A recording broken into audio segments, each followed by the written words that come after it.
మహాశివరాత్రి సందర్భంగా DJ Duvvada Jagannatham teaser release చేయడం జరిగింది. హరీష్ శంకర్ దర్శకత్వం వహించిన ఈ చిత్రంలో స్టైలిష్ స్టార్ అల్లు అర్జున్ ఒక బ్రాహ్మణ పాత్రలో కనిపిస్తుండగా, పూజా హెగ్డే బన్నీని బుట్టలో వేసుకునే ఓ మోడర్న్ యువతిగా అలరించనుంది. ఇక బ్రాహ్మణ పాత్ర అనగానే మనకు అదుర్ సినిమా గుర్తుకొస్తుంది. అందులో ఎన్టీఆర్ పోషించిన చారి పాత్ర గుర్తుకొస్తుంది. చారి పాత్రలో ఎన్టీఆర్ ఒదిగిపోయిన తీరు నిజంగా అద్భుతం.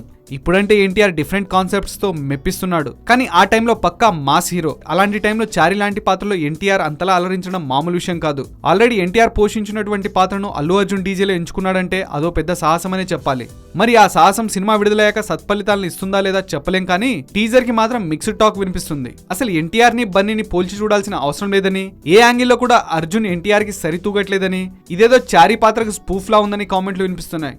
ఒక టీజర్ కే బన్నీని విమర్శించడం సరైన విషయం కాకపోయినా, అన్నం ఉడికిందో లేదో చూడడానికి ఒక మెతుకు చాలు కదా అని లాజిక్ మాట్లాడుతున్నారు సినీ పండితులు.